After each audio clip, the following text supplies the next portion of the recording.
People love to talk about networking as if it were a stack of business cards, a handful of polished conversations, a cocktail party where success is passed around like hors d'oeuvres. They picture entrepreneurs shaking hands, exchanging smiles, making deals that sparkle under soft lighting. But anyone who has built something from the ground up knows the truth. Networking is not glamorous.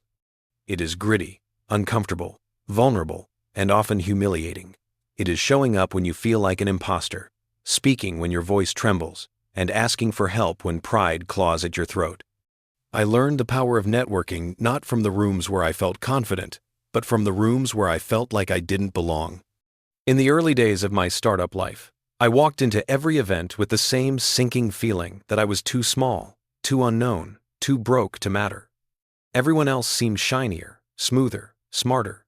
They talked in acronyms, quoted metrics like scripture, laughed the kind of laugh you only hear from people who aren't worried about next month's payroll.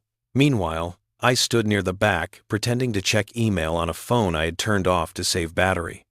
But something shifted the night I met the person who would unknowingly teach me the most important principle of networking. You don't connect by trying to impress people. You connect by being human. It was at an event I didn't want to attend, hosted in a cramped co-working space with bad lighting and worse coffee. A well-known investor was there, and founders swarmed around him like bees fighting for a single flower. I didn't even try to push through. Instead, I found myself speaking to the woman refilling the snack table. She was tired, underappreciated, and curious about startups, but too intimidated to ask questions. So we talked, really talked, not about metrics or valuations, but about fear, ambition, imposter syndrome. Someone overheard our conversation, joined in, and suddenly a small circle formed a circle of people who weren't trying to prove anything, just trying to understand one another. 2 months later, one person from that spontaneous circle introduced me to a partner at a firm I'd been trying to meet for nearly a year. That introduction became a meeting, that meeting became a check, and that check kept my company alive at a moment when survival felt impossible. That was when I realized that networking isn't about chasing the important people. It's about connecting with the right people, the ones who see you, not just your pitch deck. But networking is rarely linear. Sometimes it feels like wandering through a maze made of closed doors. I once flew across the country to attend a conference I couldn't afford, sleeping on a friend's couch just to be in the rooms where opportunities supposedly lived. But instead of opportunities, I found myself drifting from conversation to conversation, feeling invisible. My badge didn't have a famous company name. My startup wasn't backed by notable investors. My story wasn't polished enough to survive a 5-second attention span. On the second night, after another painful round of shallow introductions, I ended up sitting alone at the hotel bar. A man in his 50s sat next to me, ordered a beer, sighed the sigh of someone carrying too much weight, and struck up a conversation. He wasn't a founder anymore. He had sold his company years ago, but he remembered the loneliness, the grind, the bone-deep hunger to make something that mattered. We talked for hours. No agendas. No pitch. Just two humans comparing scars. As he got up to leave, he handed me his card and said, "If you ever need advice, call me." I did. And he became the mentor who eventually taught me how to negotiate deals, navigate investor politics, and survive the psychological war that entrepreneurship really is. That night taught me this. The most powerful connections often come from the moments when you stop trying to network. But networking isn't just about mentors and investors. Sometimes the connections that change your life come from peers, the people fighting battles similar to your own. In my early years, I joined a small mastermind group of founders. We weren't impressive. None of us had traction worth bragging about, but we shared everything: our mistakes, our fears, our broken product launches, our embarrassing customer calls, our dwindling bank accounts. We held each other accountable. We challenged each other. We lent each other courage on the days when courage felt impossible. 2 of them went on to build unicorns. One sold his company for enough to retire early. Another crashed and rebuilt twice. And me, I carried those relationships into every era of my entrepreneurial life. When I needed my first big partnership, one of them opened the door. When I almost shut down my startup, another offered a bridge loan. When I hit my first real growth milestone, we celebrated not like colleagues, but like brothers who had survived a war together. That group taught me that networking isn't about adding people to your list, it's about adding people to your life. But the flip side of networking, the part nobody warns you about, is that not every connection is good for you. I learned this when I partnered with a founder who had all the right credentials, all the right confidence, all the right charisma. He talked fast, promised big, and seemed to know everyone. I ignored my gut, convinced myself that his certainty was wisdom and my hesitation was insecurity. It wasn't. Within months, I discovered his relationships were shallow, built on charm instead of trust.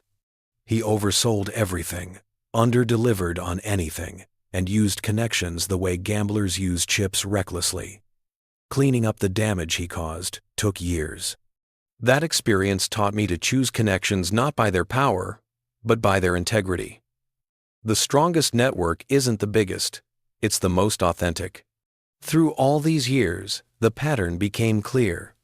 Networking is a long game, not a transaction.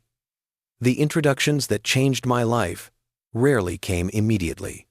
They came from relationships I nurtured, sometimes for years, with no agenda. People can feel the difference between being valued and being used. And nothing poisons a network faster than desperation disguised as politeness. I still remember the day it all crystallized for me. I was on stage, speaking at a conference, something my younger self would have been too terrified to imagine. Afterwards, a young founder approached me, nervous but sincere. "I don't know how to network," he said. "I'm not good at talking to people." I told him the truth. Networking isn't about talking. It's about caring. When you care about people, connection happens naturally. Because, at its core, networking isn't about contacts, it's about compassion. It's about remembering someone's struggle, celebrating their wins, showing up when they're drowning, sharing opportunities without expecting anything back. That is how networks become families. That is how success becomes shared. Years later, when my company finally hit its stride, when doors opened for me automatically, when I became the person others wanted to meet, I never forgot what built that privilege. It wasn't charm. It wasn't strategy. It wasn't even competence. It was the countless moments when I leaned into humanity instead of performance.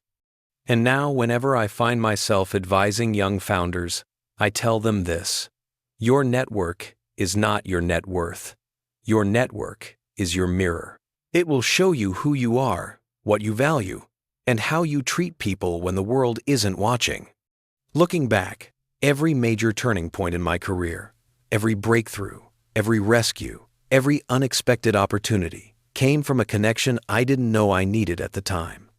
A coffee meeting that seemed pointless, a message I almost didn't send, a conversation I stumbled into by accident. Networking isn't magic, but its consequences often feel magical. And as I think about all the ways my path has been shaped by the people I met intentionally and accidentally, I can't shake the feeling that success in this world isn't built alone. It's built in the quiet spaces between conversations, the invisible threads between strangers, the hands you hold when the climb gets steep. And just when I was reflecting on how profoundly those connections had shaped my own trajectory, I realized the next person I was meant to meet might be standing just a few steps away, waiting for me to take a breath and decide whether to cross the room to begin a conversation that might change everything, or to stay frozen in the comfort of familiarity, pretending that fate only visits the confident. But fate doesn't care about confidence. It cares about movement. And I've learned, over and over again, that the moments that alter your trajectory rarely announce themselves with fanfare. They arrive disguised as small decisions, a step, a greeting, a question. That night, standing at the edge of the room, clutching a drink I didn't even want, I chose to walk forward. Not because I felt ready, but because I had finally understood something essential. Networking is not about being fearless. It is about being willing. Willing to be seen. Willing to be vulnerable. Willing to listen before speaking. The person I approached that evening turned out to be a product lead at a company that, months later, became our most important distribution partner. But here's the part no one glamorizes. Our first conversation was awkward. I stumbled over my words. He checked his watch twice, and at one point I was convinced he wanted to walk away. And yet something in the exchange, maybe sincerity, maybe curiosity, maybe just the stubbornness of two tired professionals trying to be present, clicked. We exchanged emails. We followed up. We helped each other in small, unremarkable ways. Until, one day, those small gestures wove themselves into opportunity. That pattern repeated throughout my life. Networking didn't change my career with grand gestures. It changed my life with breadcrumbs. Tiny interactions that compounded over time. That's what people misunderstand. Networks aren't built in moments, they're built in layers, like sediment forming the bedrock beneath your feet, shaping a foundation that grows stronger with each authentic connection. But there's an unspoken side to networking that reshaped me more than success ever did. The times I reached out and received nothing. The messages left unread. The meetings that never happened. The people who forgot my name 5 minutes after I said it. In my early years, these moments crushed me. I thought rejection was a verdict on my worth. But gradually, painfully, I learned that networking isn't about universal acceptance, it's about selective resonance. You don't need everyone, you need the right ones. And sometimes, the only way to find the right ones is to meet the wrong ones first. I remember once asking a seasoned founder, someone I admired deeply, how he seemed to know everyone in the industry. He laughed and said, "I don't know everyone. I just stayed long enough for the right people to find me." At the time, I thought he was being humble. Only years later did I understand. Networks form around persistence. They form around presence. They form around showing up consistently enough that people begin to remember not your pitch, not your title, but your character. And character, in the long run, opens doors far wider than charm ever could. One of the most unexpected networking moments of my career happened on a delayed flight. I was exhausted, slumped in an aisle seat, silently cursing the airline for yet another schedule change. A woman beside me opened her laptop, sighed, and muttered something about a product deadline. I offered a sympathetic smile. That tiny gesture turned into a conversation. That conversation turned into a friendship, and that friendship eventually led to a collaboration that brought millions in revenue. Not because I planned it, not because I pitched her, but because I was present enough to see a human instead of a stranger. If networking has a secret, that's it. Connect with the person, not the opportunity. Opportunities follow people, not the other way around. And the more I leaned into this truth, the more the universe seemed to meet me halfway. I began noticing the subtle threads weaving connections between seemingly unrelated interactions. A coffee meeting I almost canceled led to an introduction I didn't expect. A favor I did, for someone with zero expectations, returned to me years later in the form of a partnership offer. A young founder I mentored when my own life was falling apart became the person who helped me rebuild. The network wasn't a web I constructed. It was a garden I tended. Some seeds sprouted quickly. Others slept for years before blooming. Some never bloomed at all. But the act of planting, of giving, listening, showing up, created an ecosystem of relationships that sustained me long after luck had run out. And luck does run out. Every entrepreneur faces a moment when everything they built starts to crumble, when momentum slows, when the world stops clapping. In one of my hardest chapters, when revenue dipped and investors whispered doubts, it wasn't my strategy that saved me. It wasn't my hustle. It wasn't even my resilience. It was my network. The mentor who picked up the phone at midnight. The friend who introduced me to a lifeline customer. The peer who shared a fundraising insight I desperately needed.